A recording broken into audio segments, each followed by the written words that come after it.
नमस्कार। प्लूराइटिस यानी खुजली की प्रॉब्लम बहुत ज़्यादा कॉमन प्रॉब्लम है। आई डोंट थिंक कोई भी ऐसा व्यक्ति होगा जिसको आज तक ये कभी इचिंग का या खुजली का प्रॉब्लम जिंदगी में कभी ना हुआ हो। ये काफ़ी कॉमन प्रॉब्लम है और आज हम बात करेंगे कुछ ट्रीटमेंट्स या टिप्स पर जो खुजली की प्रॉब्लम या इचिंग के प्रॉब्लम में आपकी कुछ हद तक मदद करेगा।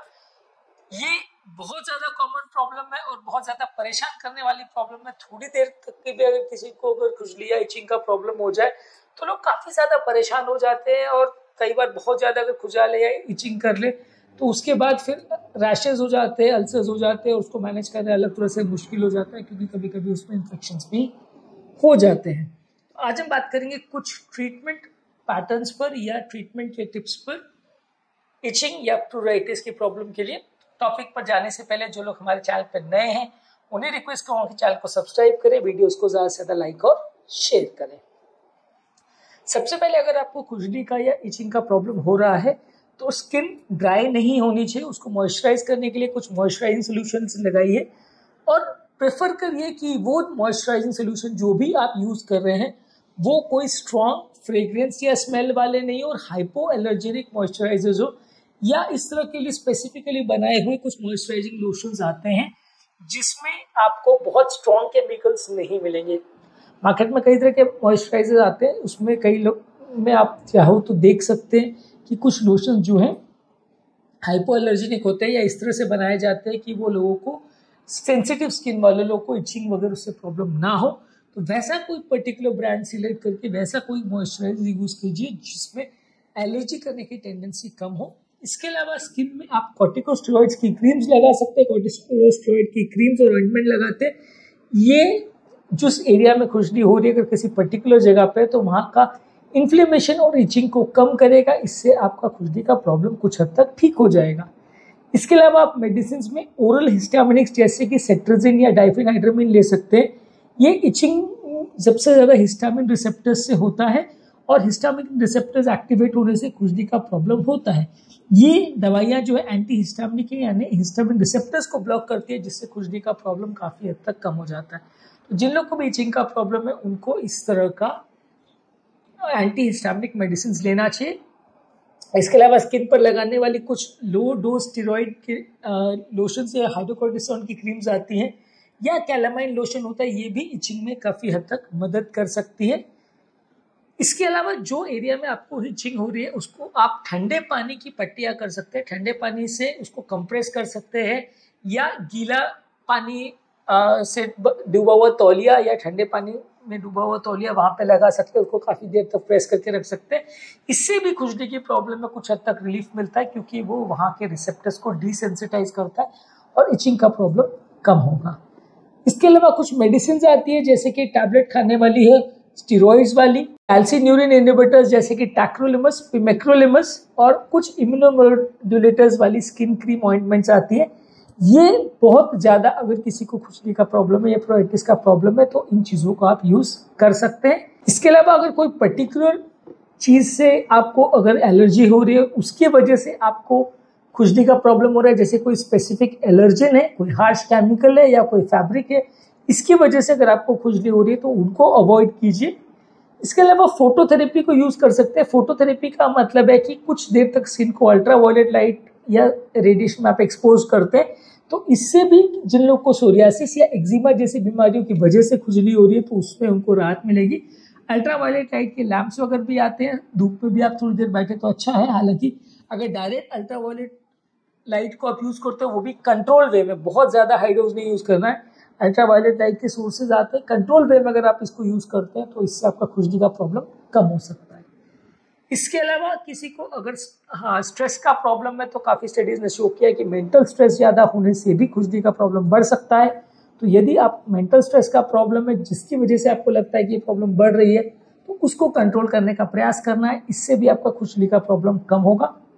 इसके अलावा कोई अगर पर्टिकुलर बीमारी है जिसकी वजह से प्रॉब्लम हो रही है, जैसे किडनी की बीमारी, लिवर की बीमारी, ऑटो इम्यून डिजीजेस है, बॉडी में एंटीबॉडी रिलेटेड बीमारियां हैं, इसकी वजह से भी अगर खुजली हो रही है तो आपको उस पर्टिकुलर बीमारी को ट्रीट करना पड़ेगा।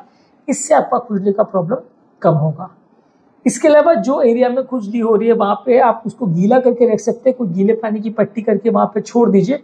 कि गीला रहने से उस एरिया में आपको कंपैरेटिवली थोड़ा खुजली का सेंसेशन कम होगा, स्किन को रिलीफ मिलेगा। इसके अलावा ओट मील के बात आते हैं, यानी ओट मील एक स्पेसिफिकली डिजाइन जो ओट खाते हैं उसी का ओट मील बात आता है। वो आप नहाने वाले जो पानी है या जिस पानी में आपको शावर करना है या जिससे नहाना है उसमें आप डाल सकते हैं। इसमें भी एंटी इन्फ्लेमेटरी प्रॉपर्टीज होती है, तो इससे भी आपको कुछ हद तक राहत मिल सकती है।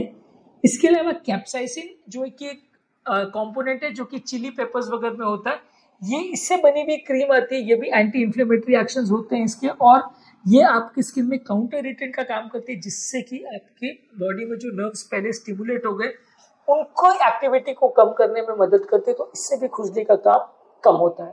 कुछ और अगर अंडरलाइन कंडीशंस या बीमारियां अगर है, तो जैसे लीवर का, किडनी का, ऑटो इम्यून का, तो उसके लिए आपको अलग से थेरेपी लेना पड़ेगा और उसके लिए अलग से ट्रीटमेंट करना पड़ेगा। कोई स्पेसिफिक किसी को अगर फंगल इन्फेक्शन है, कुछ वायरल इन्फेक्शंस वगैरह में भी हो सकता है, और कुछ ऑटो इम्यून डिजीज में भी अगर इचिंग हो रहा है तो उसके लिए भी अगर स्पेसिफिक ट्रीटमेंट या क्रीम्स आती हैं तो यूज करना पड़ेगा। फंगस इन्फेक्शन में एंटी फंगल क्रीम्स यूज करना पड़ेगा, वायरस इन्फेक्शन में एंटी वायरल मेडिसिन यूज करना पड़ेगा, और कुछ स्पेसिफिक मेडिसिन या क्रीम जो ऑटो इम्यून डिजीज के लिए आते हैं वो भी आपको यूज करना पड़ेगा। ऑटो इम्यून डिजीज का बेसिकली मतलब ये है कि बॉडी में खुद के खिलाफ एंटीबॉडीज बन जाते हैं, जिसकी वजह से बॉडी अपने सिस्टम को डैमेज या इरिटेट करने लगती है। खुजली भी इस बीमारी का एक पार्ट हो सकता है, हालांकि खुजली ही उसका एकमात्र सिम्टम ऐसा नहीं है, तो वो एक सिम्टम हो सकता है, तो थोड़ा ज़्यादा ध्यान या सावधानी रखना चाहिए।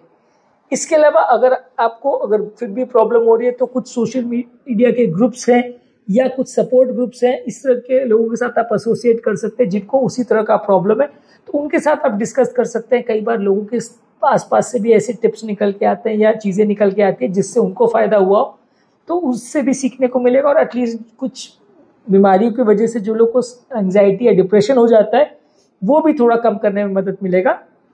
जहाँ तक पॉसिबल है अगर खुजली का प्रॉब्लम है तो बहुत ज़्यादा स्क्रैचिंग ना करें। अगर आपको नाखून हैं बड़े तो नाखूनों को काट लीजिए, अगर फिर भी अगर खुजली का प्रॉब्लम हो रही है तो ग्लव्स वगैरह पहन के करिए। और जहाँ तक पॉसिबल है खुद का अटेंशन को वहाँ से डिस्ट्रैक्ट करने का कोशिश कीजिए। अगर आपको ज़्यादा प्रॉब्लम हो रही है तो सोने का प्रयास कीजिए, नींद अगर आ जाए तो भी वो आपको खुजली की प्रॉब्लम को कम कर सकती है। माइंड को वहाँ से डिस्ट्रैक्ट करने का प्रयास कीजिए, क्योंकि ये सारी चीज़ें ब्रेन से थोड़ी एक्टिवेटेड या स्टिमुलेटेड होती है। अगर ब्रेन का एक्टिवेशन ज़्यादा होगा तो इस तरह की प्रॉब्लम ज़्यादा होगी, तो ब्रेन को वहाँ से डिस्ट्रैक्ट करने का प्रयास करें। खुजाने की कोशिश जहाँ तक पॉसिबल हो नहीं कीजिए, और जहाँ तक पॉसिबल हो माइंड अगर वहाँ से डाइवर्ट कर सके तो आपको अच्छा रिजल्ट मिलेगा। कुछ ऑल्टरनेटिव थेरेपीज है इसके अलावा, जैसे कि एक्यूपंक्चर, कुछ हर्बल मेडिसिन है, या हिप्नोसिस जिसमें पेशेंट को हिप्नोटाइज करके उसके सेंसेशंस के साथ को अल्टर किया जा सकता है। तो इस तरह की चीज़ों को भी ऑल्टरनेटिव थेरेपीज के फॉर्म में यूज़ किया जा सकता है, और इससे भी आपका अनकंट्रोल इचिंग अगर किसी को प्रॉब्लम हो रही है जो कि रेगुलर मेडिसिन से इफेक्ट नहीं आ रहा है, तो इस तरह की चीज़ों को आप यूज़ कर सकते हैं, तो उससे आपको कंपेरेटिवली थोड़ा ज़्यादा फायदा मिलेगा। तो आज के टॉपिक में हमने बात करी अगर किसी को खुजली का प्रॉब्लम हो रहा है तो क्या चीज़ें कीजिए। सबसे इंपॉर्टेंट चीज़ है कि वो एरिया को थोड़ा ठंडा के रखिए, गीले पानी की पट्टी वहाँ पे कर सकते हैं, खुजाइए मत उस एरिया में। वहाँ पे आप मॉइस्चराइजिंग लोशंस, टिपिकली लो एलर्जी वाले मॉइस्चराइजिंग लोशन लगा सकते हैं। इसके अलावा स्टीरॉइड्स, एंटीहिस्टामिनिक, कैप्साइसिन के क्रीम्स या स्टीरॉइड के क्रीम्स लगा सकते हैं। फंगस या वायरल इन्फेक्शन तो उसका ट्रीटमेंट ले सकते हैं। लिवर किडनी का प्रॉब्लम है तो उसका ट्रीटमेंट लेना है। ऑटो इम्यून डिजीज है तो उसके लिए स्टीरॉइड्स या इम्यूनोसप्रेसिव मेडिसिन लेना है। और इसके अलावा वो एरिया को आपको थोड़ा डिसेंसिटाइज करने की कोशिश करना है, ध्यान वहाँ से हटाना है। जहाँ तक पॉसिबल हो खुजली वगैरह ना करें, और अगर करना भी तो नेल्स को काटते हैं, ग्लव्स पहन के भी कर सकते हैं। और ओटमील बाथ्स भी आप ले सकते हैं, इससे भी थोड़ा एंटी इन्फ्लेमेटरी प्रॉपर्टीज होता है, तो खुजली में आपको थोड़ा सा मदद मिलेगा। तो आज के टॉपिक में हमने प्लूराइटिस यानी इचिंग के ट्रीटमेंट संबंधित कुछ इंपॉर्टेंट टिप्स पर बात करी। जो लोग हमारे चैनल पर नए हैं उन्हें रिक्वेस्ट करूँगा कि चैनल को सब्सक्राइब करें, वीडियोज़ को ज़्यादा से ज़्यादा लाइक और शेयर करें। खुजली या इचिंग की प्रॉब्लम संबंधित कुछ टिप्स पर भी हमने एक अलग वीडियो किया है, मैं उसका लिंक आपके साथ शेयर करूँगा, आप उसे चेकआउट करें तो आपको काफ़ी कुछ नया जानने और सीखने को मिलेगा।